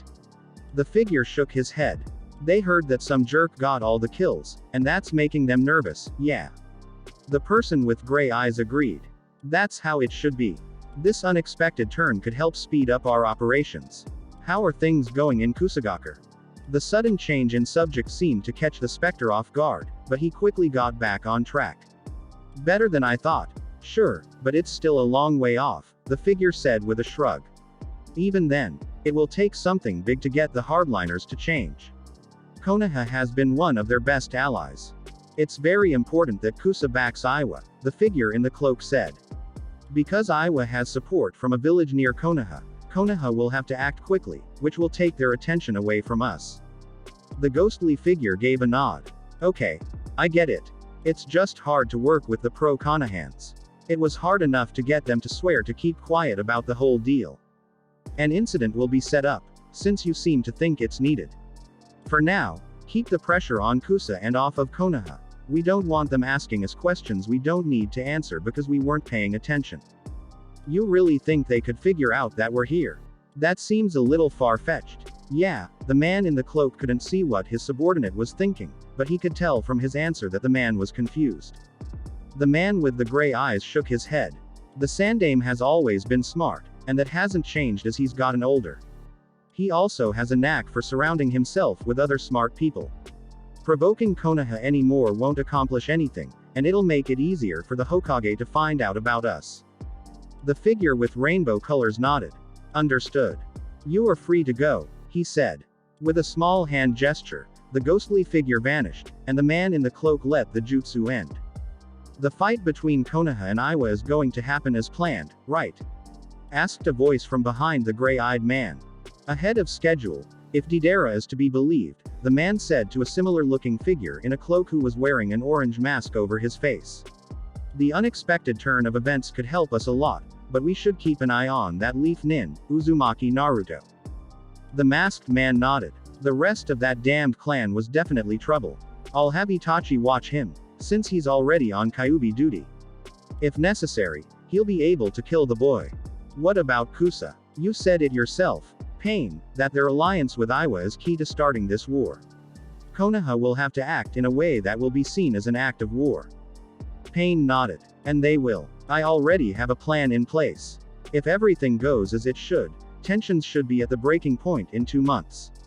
And battle. In 2 years' time. The man in the mask looked at Pain for a moment before nodding to show that he agreed with what was said. Good. Then both teams should be able to move freely toward the Biju at the same time. You'll need to get them back together soon. Pain said it straight out. It will be done. Good, said the man, pausing on his way to the door. I have to wonder how you plan to get Konoha to act. You said yourself that the Sandaime is smart and has smart advisors, so he won't act quickly, especially against an ally. I've been in my old sensei's network for a long time now, so it won't be hard for me to spread false information that will force Konoha to act. Pain couldn't see what the man looked like behind the mask, but he was sure that the man had raised an eyebrow. Oh, and when Konoha finds out why their most reliable source gave them false information, what will happen then? Konoha doesn't know we exist, so they'll focus on the only other conclusion that makes sense. The man in the mask nodded and laughed. Oh, Orochimaru. Well, I guess it's a good thing I talked you out of killing him in the end. Pain nodded. Yes, our old friend will come in handy once more. The man in the mask laughed again before getting back to himself. Very well. Run with it for now. It looks like letting you run this show might work. Hopefully, your running of aim won't get in the way of Akatsuki's plans. I'd hate to have to take over for you. Pain's voice showed an emotion for the first time that day, irritation. You know what I can do, Madara. Nothing will stop Akatsuki from doing what it needs to do. Shall we keep it that way?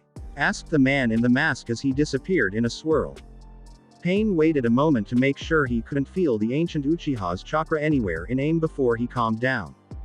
Falling into a nearby chair, the Rinnegan user reflected on the shady organization's progress. Their agents were in high-ranking positions in their respective villages, their assets would soon be able to move freely without interference from the hidden villages, and the Biju would be captured soon after. From there the hidden villages would be easy pickings for Akatsuki. Even with the large progress the group made, he grew weary of the plans within plans, the circles within circles, just like his eyes, the eyes of God. It was at times like this when he missed his old friend the most. Yahiko would have been able to cheer him up, would have reminded him that this was all necessary. He contented himself with the knowledge that Akatsuki would soon be the power in the elemental nations. Things, as they were moving quite well, all things considered. If only he could find Hanzu's blasted salamander contract, his mind would be put at ease. Killing the living legend had been difficult, even for him.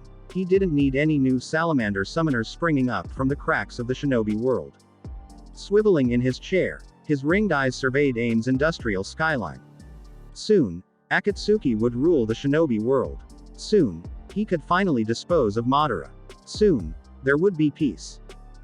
So this was it for today. I will continue the series in next part. Till then, peace.